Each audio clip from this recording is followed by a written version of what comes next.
सिंह सोवन सतपुरुष वचन कदली फलत एक बार हम्मीर हट तिरिया तेल चढ़े न दूजी बार।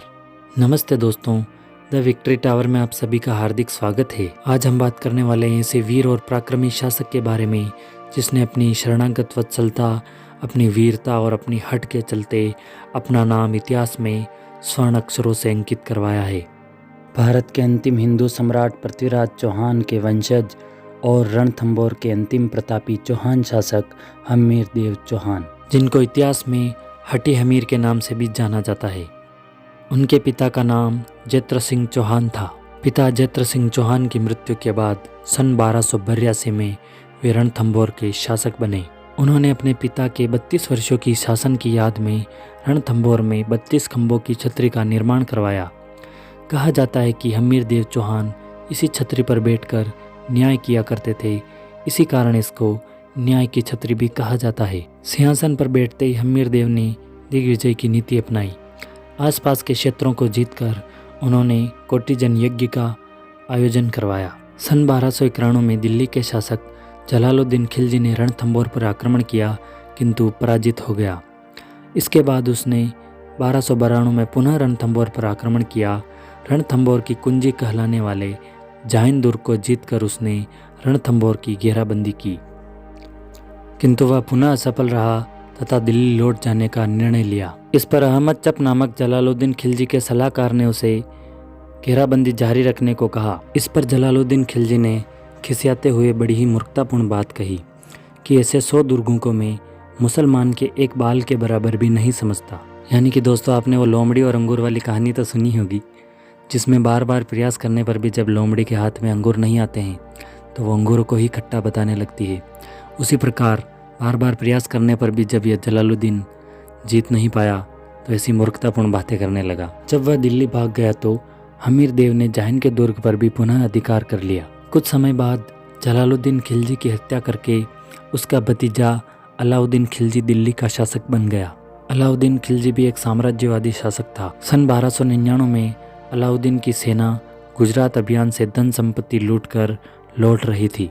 रास्ते में कुछ सेना नायकों ने विद्रोह कर दिया तथा वे भागकर हम्मीर देव चौहान की शरण में चले गए। ये सेना नायक थे मीर मोहम्मद शाह और कामरू।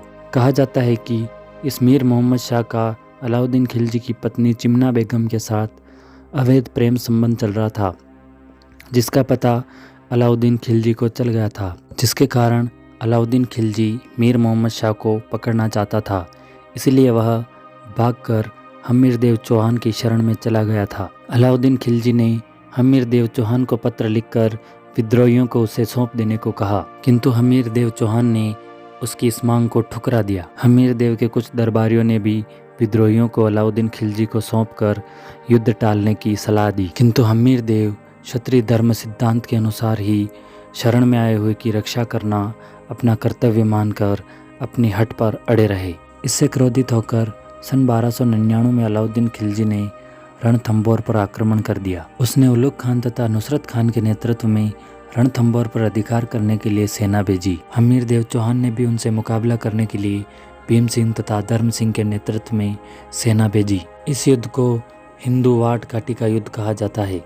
इस युद्ध में अलाउद्दीन खिलजी का सेनापति नुसरत खान मारा गया। इसके बाद जब हम्मीर देव चौहान की सेना वापस लौट रही थी, उस पर उलुग खान ने आक्रमण कर दिया, जिसमें सेनापति भीम सिंह वीर गति को प्राप्त हुए। इसके बाद अलाउद्दीन खिलजी स्वयं दिल्ली से सेना लेकर आया और उसने रणथंभौर पर आक्रमण किया, किंतु 1 वर्ष लंबी घेराबंदी के बाद भी जब उसको सफलता नहीं मिली तो उसने छल कपट का सहारा लिया। उसने वार्ता के बहाने हम्मीर देव के सेनापति रणमल और रतिपाल को अपने पास बुलाया तथा उनको दुर्ग का प्रलोभन देकर अपनी ओर मिला लिया। उसने हम्मीर देव के एक अधिकारी सर्जन शाह को भी अपनी ओर मिलाकर दुर्ग की खाद्य सामग्री को दूषित करवा दिया। इस कारण दुर्ग में खाद्यान्न सामग्री का अभाव हो गया। इसके बाद हम्मीर देव चौहान ने साका करने का निर्णय लिया। दोस्तों, यदि आपको साका का अर्थ नहीं पता तो आपको बता दें कि केसरिया और जौहर मिलकर साका कहलाता है, जिसमें राजपूत वीर केसरिया धारण करके शत्रुओं से युद्ध करते हैं तथा यदि युद्ध में राजपूतों की हार हो जाए तो राजपूत स्त्रियां अग्नि में कूदकर अपने प्राण त्याग देती है। जिससे कि शत्रु उनके शरीर को छू भी ना सके। यह राजस्थान का प्रथम साका कहलाता है, जो कि 11 जुलाई सन 1301 में हुआ था, जिसमें हम्मीर देव चौहान के नेतृत्व में राजपूत वीरों ने केसरिया धारण करके अलाउद्दीन की सेना से युद्ध किया तथा उसको भागने पर मजबूर कर दिया।